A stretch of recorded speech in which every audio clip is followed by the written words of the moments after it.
আসসালামু আলাইকুম সুপ্রিয় ভিউয়ার্স, আপনাদের অনেক অনেক শুভেচ্ছা। স্ক্রিনে দেখতে পাচ্ছেন যে পাখিগুলো, এগুলো হচ্ছে কালিম পাখি। তো চমৎকার একটি পাখি। পাখি প্রেমিক যারা, তাদের কাছে হয়তো অবশ্যই ভালো লাগবে। পাখি ভালোবাসে না এরকম লোক কমই আছে, তার মধ্যেও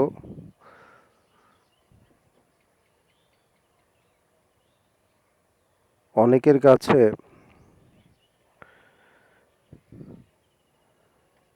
পাখিগুলো অনেক আকর্ষণীয়। এই পাখিগুলো মুক্ত এবং খাঁচায় দুইভাবেই পালন করা যায়।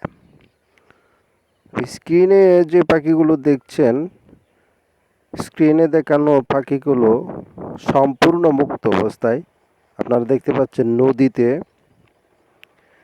এবার দেখতে পাচ্ছেন জমিতে,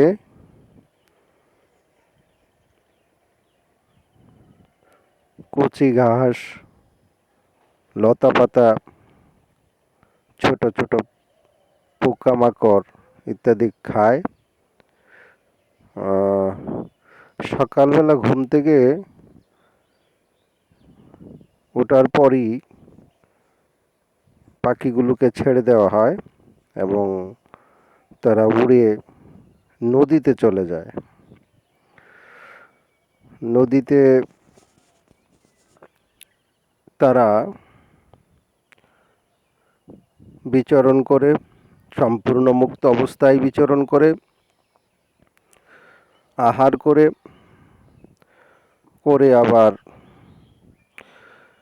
বাড়ির দিকে রওনা হয়। যে পাখির পালনে কোনোরূপ সমস্যা নেই, অর্থাৎ খাবার দাবারের ব্যাপারে এতটাই নেই, অল্প খাবারই এদের চলে। তো এদের প্রধান খাদ্য হচ্ছে কচুরিপানা, পোকামাকড়, আরশোলা, তেলাপোকা, টিকটিকি ইত্যাদি সবই খেয়ে থাকে। হাঁস মুরগিতে যা খায় তারা তাই খায়। দেখতে পাচ্ছেন তাদের আবাসস্থলে ফিরে এসছে, এই যে ঘরে ফিরে আসছে।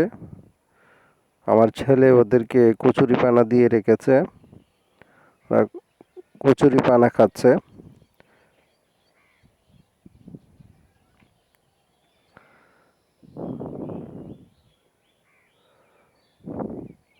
এছাড়া ভাত, ধান, চাউল, ফিড ইত্যাদি ওরা খেয়ে থাকে। অল্প কিছু বাদ দিলে হয়।